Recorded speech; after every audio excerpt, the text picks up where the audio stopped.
Daniela. My DJ name is Xica Soul.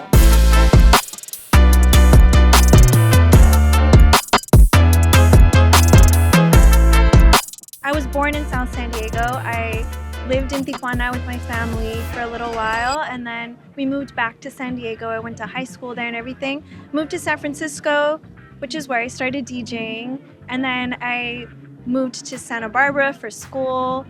Came to LA in 2017, so very much a California girl. So I started collecting, I collected records before, but not as seriously. But I started collecting oldies, sweet soul, disco, funk, stuff that my dad listened to and my mom listened to. It made me feel closer to home. And so I became obsessed with record collecting, and that's a whole thing, a world that I had never discovered before. And so I totally fell into it. Friends started asking me to play records. I taught myself how to DJ, and yeah, that was like 2010. So it's been a long time. Xica Soul. So I acquired that name when I was living in Santa Barbara. I was an older transfer student, older than the rest, transfer student. And I started doing radio there because I was like, I need to find my music people. Like, that's like my community. That's like where I feel like I could connect. And it was easy for me. And so I started my radio show. I couldn't think of a name, and I asked my mom. I was like, can you help me brainstorm? She was coming up with weird ones. And then she's like, wait, what about like Xica Soul? Because you're Chicana, Chiquita, you're a chica, and you're soulful because you play soul music and that's your foundation. And I was like, that's really poetic. I identify with the name.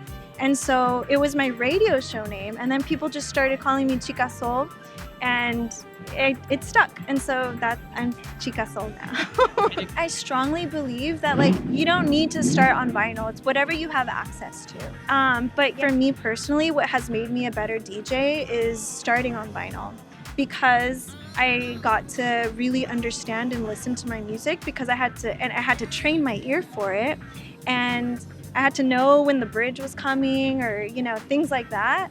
And also technically, like, I had to learn how to mix and like, you know, like count bars and things to make it make sense, because I didn't have like a visualization, you know. And I think that helped me just like be in different situations with like digital, vinyl, like when things go wrong, like I kind of understand the art a lot more. You have like a deeper connection with the music starting with vinyl, I think.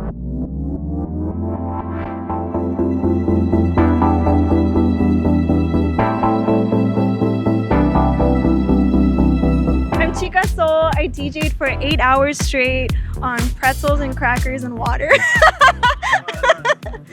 The first like 4 hours went by, and it was like 4 more hours, like halfway through. But I'm also a runner, and so I was like, I tapped into that mindset. I was like, okay, like just like I have to keep my eye on the prize, like, and I just had to reset a little bit, like stretch my legs, go to the restroom really quickly, drink more water, like shake it off, and then like I would change the mood, and then that would give me like a boost of energy too. But it was an amazing experience, because I really truly got to like spread my wings and open a party, play like peak time, play like darker stuff. Like, it was truly a journey, and some people were there the whole 8 hours, which like I like commend them. Thank you for being there. It is a challenge, but I'm really proud of myself for making it through. And I did a lot of vinyl. That night. I had 2-3 bags. So there's also another collective called Goyo Club, and they're also really huge with community, and they do DJ sets and performances inside of a family-owned laundry business. So they asked Boiler Room, and so they were like, you did a set with us, like you're our girl, like we really want you to do Boiler Room with us. So it wasn't like my own Boiler Room, but it was part of Goyo Club, and I was like, you know, featured as like Xica Soul set. It was really really beautiful because it was at the Placita Olvera, like in the kiosk. And so it was really special to be in there and just felt like very LA. And oh my God, my mom is so proud. I've been going there since I was a kid. And so it was a really like full circle experience where I'm like, wow, like I get to like do my art and do me and like do the thing that makes me so happy. And yeah, it was and then it was packed, and so I got the opportunity to play for a really large crowd. My brother was there, and it was just, I get chills talking about it because it was really special.